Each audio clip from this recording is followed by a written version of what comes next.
ಸ್ನೇಹಿತರೆ, finally ODI squad for 2027 ODI world cup ಗೆ according to Ravi Shastri ಅವರ ಸ್ಕ್ವಾಡ್ ಹೆಂಗಿದೆ ಅಂದ್ರೆ ಇಲ್ಲೇ ನೀವು ನೋಡ್ಕೊಬಹುದು.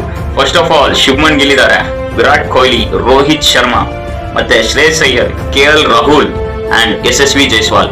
ಇವರು ಮೇನ್ ಆಗಿ ಪಿಕ್ ಮಾಡಿದ್ದಾರೆ KL ರಾಹುಲ್ ನ. ಬಟ್ ಇವರು KL ರಾಹುಲ್ ಪಿಕ್ ಮಾಡಿದ್ದಾರೆ ಅಂಡ್ ರಿಷಬ್ ಪಂತ್ ನ ಪಿಕ್ ಮಾಡಿದ್ದಾರೆ in place of Ishan Kishan. And all rounders ಬರೋದಾದ್ರೆ ಹಾರ್ದಿಕ್ ಪಾಂಡ್ಯ ಆಬ್ವಿಯಸ್ಲಿ, ಜಡ್ಡುನ ಪಿಕ್ ಮಾಡಿದ್ದಾರೆ, Akshar Patel key all rounders ಅಂತಾನೆ ಹೇಳ್ಬೋದು. So finally coming to bowling section, Jasprit Bumrah, ಭುವಿನ ಪಿಕ್ ಮಾಡಿದ್ದಾರೆ ಗುರು, ಹ್ಯಾಟ್ಸ್ ಆಫ್, ಮೇನ್ ಚೇಂಜಸ್ ಇವರು ಮಾಡಿದ್ದಾರೆ. And Mohammed Siraj, Mohammed Shami and finally Kuldeep ಯಾದವ್ನ ಪಿಕ್ ಮಾಡಿದ್ದಾರೆ according to Ravi Shastri. So ನಿಮ್ಮ ಪ್ರಕಾರ ಸ್ನೇಹಿತರೆ ಈ ಸ್ಕ್ವಾಡ್ ಹೆಂಗಿದೆ? ನನಗಂತೂ ಇದು ಒನ್ ಆಫ್ ದ ಬೆಸ್ಟ್ 11 ಅನ್ಸ್ತಿದೆ ವರ್ಲ್ಡ್ ಕಪ್ ನ ಗೆಲ್ಲೋದಕ್ಕೆ. ಯಾಕಂದ್ರೆ ಆಬ್ವಿಯಸ್ಲಿ ಸೌತ್ ಆಫ್ರಿಕಾ ಪಿಚಸ್ ಅಲ್ಲಿ ಎಲ್ಲರಿಗೂ ಬೇಕಾಗಿದ್ದೇನು, ಒಂದು ಪೇಸ್ ಬೇಕಾಗುತ್ತೆ, ಇನ್ನೊಂದು ಬೌನ್ಸ್ ಬೇಕಾಗುತ್ತೆ. ಸೊ ಈ ಫಾಸ್ಟ್ ಬೌಲರ್ಸ್ ಇಂದ ಆ ಸಚ್ ಕಂಡೀಷನ್ಸ್ ಅಲ್ಲಿ ಸಸ್ಟೈನ್ ಆಗೋಕೆ ಆಬ್ವಿಯಸ್ಲಿ ಪಾಸಿಬಲ್ ಅಂತ ನನ್ಗನ್ಸ್ತಿದೆ.